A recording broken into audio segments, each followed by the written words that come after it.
Hola señores, muy buenos días. Bienvenidos al tema de fondo de lo que pasó en la semana. Me integro nuevamente con el señor Darío Cuba a este espacio, mi casa, y se puede decir que mi escuela también. Hay un tema que me llamó poderosamente la atención. El jueves, exactamente a las 6 de la tarde inició, que fue la protesta virtual. Ajá. Dicen que la primera. No, no es la primera. La primera fue la del 4% que inició a través de las redes sociales. O más bien, se convocó a través de las redes sociales. Esta es la segunda, pero aún así es buena la iniciativa. Muchas personas me preguntaban cuál fue el efecto, si fue a través de las redes sociales. Y yo quiero, antes de iniciar, preguntarle al señor Darío Cuba que cuál es el efecto. Mira, pero adelante.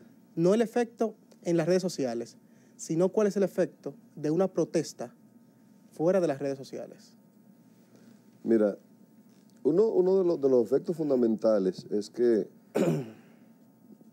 una de las motivaciones fundamentales es tratar de implantar un modo de concitar el interés respecto de un tema que se quiera conseguir la transformación en un momento determinado.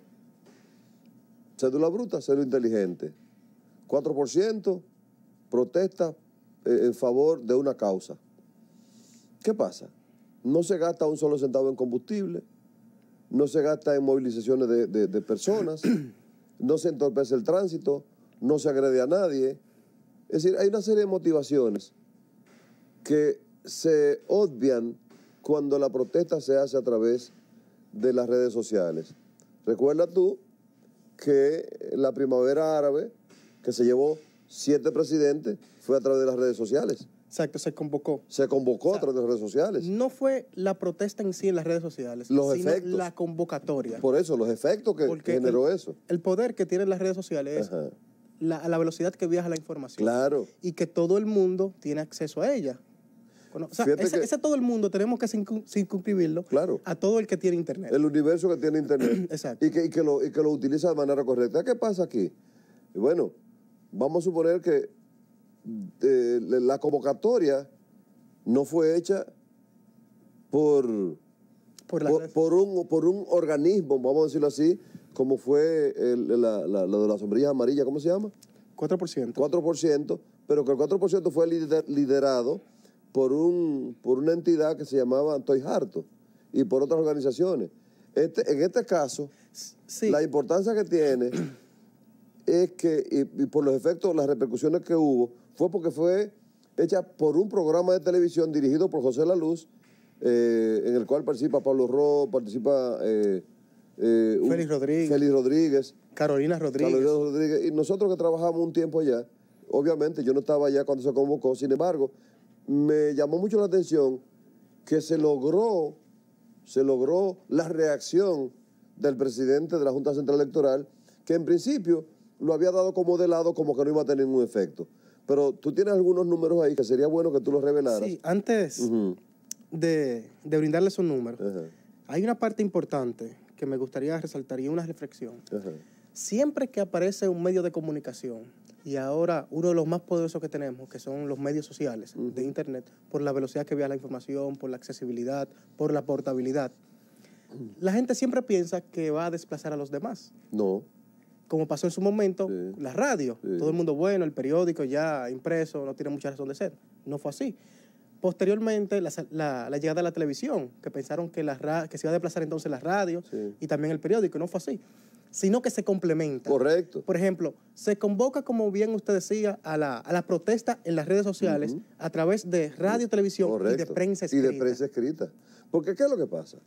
Mira, Miguel, la comunicación integral consiste precisamente en eso, en tu poder combinar los medios y utilizarlo como acicate bajo esos mecanismos de disciplina y de ciencias.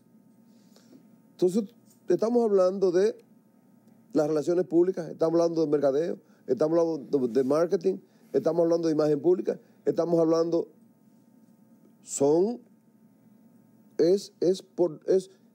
Es cómo se elabora el mensaje. Ahora, el medio en el cual transita el mensaje, radio, televisión, la internet, la prensa escrita y la prensa digital. Pero ninguno de esos no se desplazan uno y otro, sino se complementan. Se intervienen todos donde van dirigidos a la persona que nos está viendo. En consecuencia, entonces, lo que hay que tú tienes que saber combinar de manera oportuna qué es lo que tú vas a utilizar para tú lograr tu propósito. Y el promotor de esta protesta, una magnífica iniciativa, sí. tuvo una persona que conoce mucho los medios, sí, José Lalú conoce los medios sociales, bien los medios, una persona brillante, un buen comunicador, lo admiro muchísimo. Sí. Él tuvo la brillante iniciativa de hacerlo a las 6 de la tarde. Ah, claro. ¿Por qué a las 6 de la tarde? A las 6 de la tarde, el tráfico en internet es un poquito menos. Sí. Y tú puedes hacer tendencia mucho más fácil. Fue tendencia 3 veces. Recuerde que el término hashtag viene de almohadilla, o lo que nosotros llamamos tecla de número, que es lo que significa hack, y tag, etiqueta. Si ustedes ven, cuando ustedes combinan esas dos herramientas, la palabra y el símbolo, se pone azul, se hace cliqueable, lo que permite que tú puedas seguir el tema. Correcto. Entonces, ¿qué se necesita para hacer tendencia, por ejemplo, a esa hora? Necesitan aproximadamente unos 1.500 tweets de 811 personas. Si una persona emite más de un tweet, solamente le valió uno. Entonces, él tuvo la magnífica idea de que fuera a las 6 de la tarde por eso, claro, porque hacía tendencia mucho más rápido. Si lo hacía después de las 6 de la tarde, por ejemplo, 8 o 10 de la noche, cuando ya hay un prime time de los demás medios, correcto, entonces la audiencia o la interactividad por redes sociales baja. Sin embargo, nunca va a llegar a cero porque, como dijimos hace un momento, los medios se complementan. Y, por ejemplo, como tenemos ahora los nativos digitales, que se habla muchísimo de eso, que son unos... Bueno, Samir, mi nieto, y tu hija, y lo que van creciendo son los nativos digitales, porque yo soy inmigrante, un pobre inmigrante digital. Sí, incluso se habla de todo el que nació a mediados de los 80 hacia adelante, sí, pero que nació en contacto con la tecnología. Correcto. Hay autores que defienden, por ejemplo, la teoría diciendo que no es necesariamente perteneciente a una franja etaria, o sea, no es necesariamente el que tenga de 27 años hacia abajo, no, sino todo el que tuvo X cantidad de tiempo en contacto con la tecnología. Eso es lo que le va a permitir, por ejemplo, esos nativos digitales que consumen información a través de todos los medios, sobre todo los visuales, ¿qué hacen? Ahora han implementado algo o han impuesto algo que se llama la doble pantalla, porque mientras están frente a la pantalla del televisor, tienen el teléfono en las manos. Por eso es que tenemos que los programas de televisión ahora te colocan un hashtag con el tema que ellos están tratando en el programa para que tú participes a través de las redes sociales. Sí, la televisión que pone detrás de uno. Porque ellos saben... Obviamente hay algunos programas que no comprenden eso y lo tienen solamente para que pasen algunos colores y la gente se distrae, porque no tienen ninguna información valiosa. Pierden la atención. Pierden la oportunidad. Entonces, como ellos han entendido que no se puede apartar ya esos activos digitales de su pantalla pequeña, llamémosle tableta o un smartphone, ¿qué han hecho? La han complementado para no morir. Claro. Porque eso es un proceso. Así como usted, como ser vivo, no quiere morir, tampoco las cosas que corresponden a un interés y que benefician a alguien, tampoco la persona quiere que se muera. Y la televisión es una magnífica herramienta. Sí. Entonces, esa iniciativa de José, que fue esa protesta, hay personas que me dicen, sí, pero ¿qué logró? Lo primero es que los que pasan Internet se queden en Internet. Pero con eso no se busca que solo los que usan Internet se conciencien, o sea, queden claros de que es una cédula bruta, que es una cédula inteligente. No, lo que se pretende con eso es que se desborde y cope otros medios, como son, ¿qué pasó?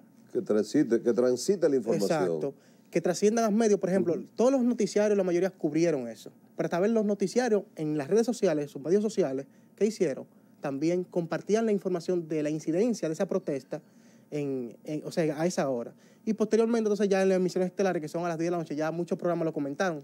Todavía ayer, muchos programas, por ejemplo, el programa que produce mi amiga Carolina Rodríguez, ella produce Telenoche, pero produce en Supra un programa llamado RD Plus. José también participó. Y también, en ese momento, casi fue tendencia. Por ejemplo, en los primeros 18 minutos de la protesta, participaron 11.996 personas. ¿Cuántos minutos? En los primeros 18 minutos. Pero ¿cuántas personas? 11.996. Imagínate entonces, óyeme esto, para que tú veas los efectos de las cosas. ¿Y tú te imaginas 11.000 gente en la bandera? Allá en la 27 al final. ¿Tú te imaginas 11.000 personas ahí parados? Eso es, sin embargo, los efectos, digo, el efecto no es el mismo, sí, pero el costo, simbólicamente, es incuantificable. Señores, es que tenemos que entender que los efectos de una protesta no es que tiraron piedra, que quemaron gomas, que voltearon un vehículo, que hubo 2 heridos. Es la participación. Exacto. Que se haga un llamamiento y se cree opinión pública. Claro. Eso es lo único que se pretende. Entonces, la parte afectada que tome cartas para remediar el daño, el que ha hecho lo que se intenta hacer. Yo quería volver al horario de las 6 de la tarde, porque no quiero que se me quede, Sí, adelante. no quiero que se me quede colgando un dato.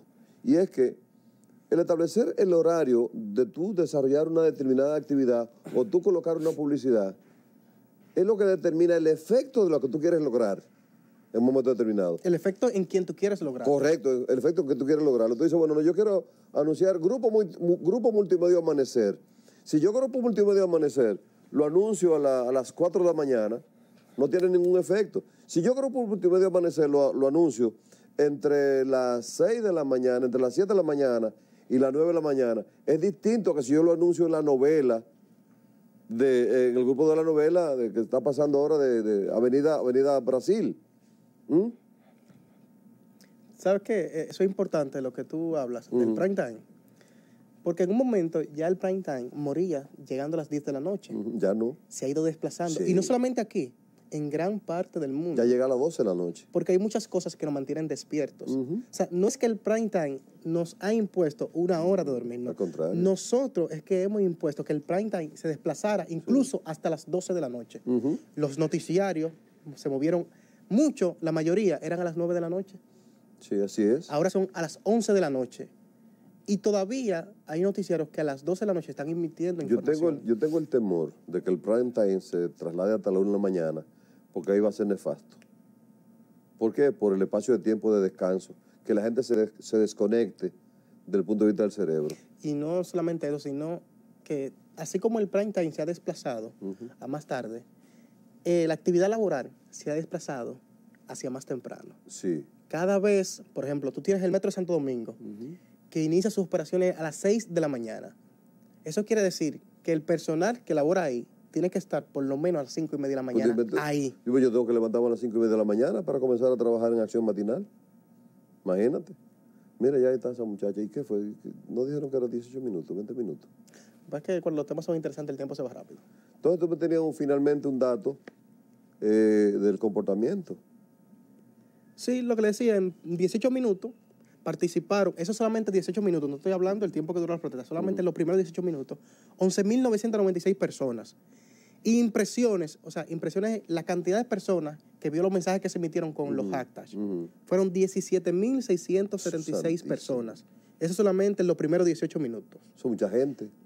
Lamentablemente no tenemos tiempo, pero si podemos acercar aquí la cámara, esta. Si podemos acercarla, vamos a ver que, por ejemplo, esta herramienta que nosotros, los profesionales de esta área, utilizamos, nos permite a nosotros ver todo lo que contribuyeron a que ese tema fuera tendencia. Ahí está el listado de nombres. Que se pueden agradecer inclusive de manera personal. En internet, sí, pero no, por razones de tiempo, no podemos, gracias, no podemos saludar a las 42 personas que incidieron para que en los primeros 18 minutos ese tema se convirtiera en tendencia. Eso es el de la cédula bruta, o sea, el hashtag. Pero el de la cédula inteligente, en los primeros 18 minutos, participaron 24.276 personas. Imagínate tú 24.000 personas en el malecón protestando. Y lo interesante de que fue el más utilizado, porque solamente en los primeros 18 minutos, 27 personas fueron las que contribuyeron a que tuvieran esa cantidad de vistas. Impresiones, o sea, cantidad de personas que vieron esos mensajes que se emitían. 53.603 personas. Eso solamente. 53.000 personas. Que quisieran muchos programas de televisión tener esa audiencia. ¿Tú te imaginas 53.000 personas? Eso le da la candidatura a cualquier persona. 53.000. Eso le da la posibilidad que un partido sea mayoritario, un 5%. Lo interesante de esto, por ejemplo, que ese proceso, quien tuvo la iniciativa, como dijimos anteriormente, fue el amigo José La Luz. Sin embargo, ya cuando llega a este punto, ya pierde liderazgo. Es decir, ya nadie es el líder. O sea, cada uno es protagonista. Correcto. Y por eso esa parte es la que se habla de periodismo 2.0, periodismo ciudadano, Correcto. donde el periodista pierde la primicia de la información. Sino que él ejerce. Pero ese es otro programa. Sí. El próximo programa, la próxima semana, vamos a hablar entonces la diferencia de comunicación integral, pero para arribar a qué es un locutor, qué es un periodista, qué es un comunicólogo y qué es un comunicador social. Y cuál es su función, cuál es su radio de acción en cada uno de estos temas. Bueno, de todas maneras, pues nada, gracias. A usted por el espacio. Señores, continuamos entonces, será la próxima semana. Que Dios lo bendiga, porque el trabajo es lo único que dignifica con responsabilidad frente al país. Será pues hasta la próxima. Adelante, señor director.